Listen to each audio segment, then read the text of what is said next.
જેને ગોતે એ પોતે છે કેમ મળે? એટલે ગુરુજી અંતર્મુખી કરી અને ઉધાર ન્યા પાટું મારી દે તો ન્યા ભોયનું છે ત્રિવેદીનો તાપ ન્યા નહીં આવે. તે આપણા શાસ્ત્રમાં મૂકેલું છે દ્રષ્ટાંત રૂપે,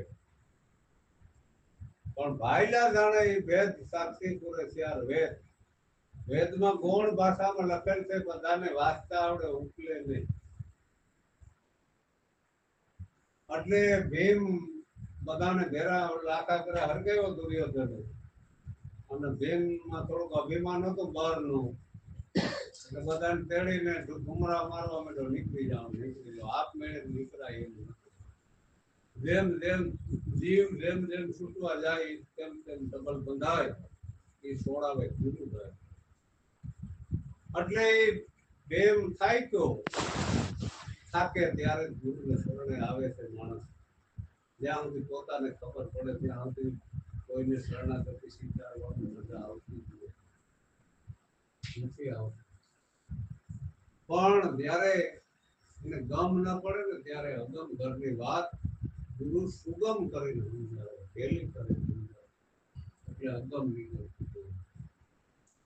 એટલે ભીમ થાક્યો ત્યારે ભીમે કીધું કે આપણે થાકીએ ને, આપણે ખબર હોય ત્યાં સુધી તો થોડા જાય, આપણે ખબર ન પડે આપણી મતી અટકે ત્યારે આપણે ખોજ કરીએ ગુરુ. કે આપણે આવડતું હોય ત્યાં સુધી થોડા કોઈને કહીએ,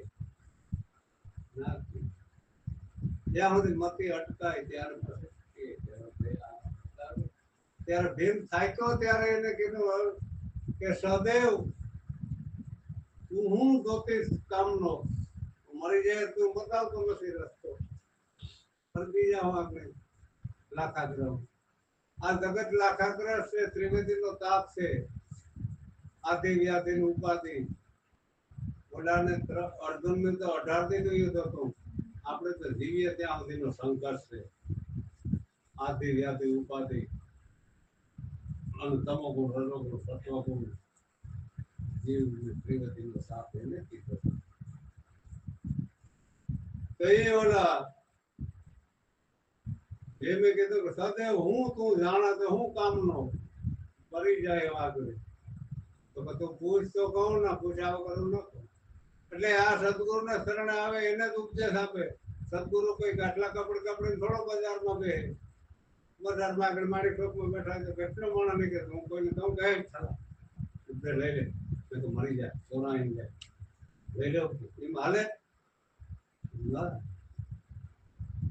ના આપો તો એ લાગુ ન પડે ને, આપતા નથી. એટલે સહદેવે કીધું કે મને પૂછે તો કહું, પૂછ્યા વગર ના કહું બધા.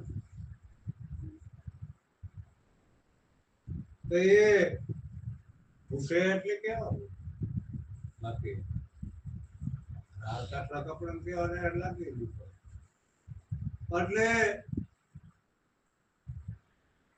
કે જો હવે તું ઉભો ને આમ કાઢો મારને, એમ મારી કાઢો લે ભોઈ જાવ નીકળી. તો આપણા ગુરુએ કીધું કે તમે પંદર પુણ્ય હું ભરી આવો પછી હું ઉપદેશ આપું, તમે આ 8 શુક્રવાર રહ્યો પછી આપું, તમે શાંતિ હવન કરી નાખો પછી હું ઉપદેશ આપું. કીધું અરે તું ઉભો ન્યા કાઢું મારી, તારામાં તને તારી ઓળખાણ કરાવી. ગુરુ એને નથી કીધું મણી ઓળખી લે, મણી ઓળખી લે એમ ક્યાં કોઈ ગુરુ કહે? કોઈ ગુરુ નથી કહેતો મણી ઓળખી લે, તું તને ઓળખી લે. અને ગીતાજીમાં ભગવાન કૃષ્ણ પણ કે અર્જુનને કહે છે કે અર્જુન આ સર્વ શક્તિ એટલે તું મને નહીં ઓળખ, આ સાંભળાને આપ્યું છે તારી એમાંથી ગુણ અને અવગુણ જ દેખાય તને, જેમ છે એમ નહીં ઓળખ. જો તારે મને ઓળખવો હોય તો તું કોઈ સંત પાસે જા, નમ્ર ભાવેથી વિવેકથી પૂછ. નમ્ર ભાવ અને વિવેકથી તું કોઈ સંતને પૂછે, તત્વ વેતા, તો ઈ તને તારી ઓળખાણ કરાવે.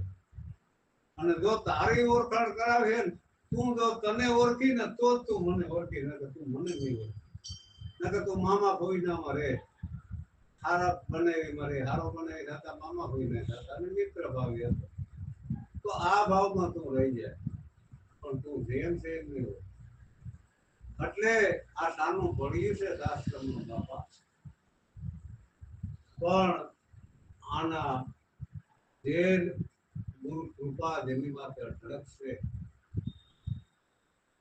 ઈ આ ભેદને વગર વાસે વાતું કરે વગર આયલા જાણે ભેદ સાક્ષી કરે આપણે ભેદ રીતે જો કે ઋગ્વેદ વાસણ છે સામવેદી વાસણ છે પણ માની લો કે કોઈ ના વાસા હોય તો ઈ પણ જેને ગુરુ કૃપા થાય તો વેદની વાતો કરવા માંડે.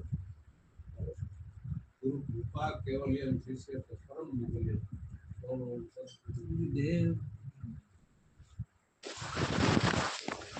દેવ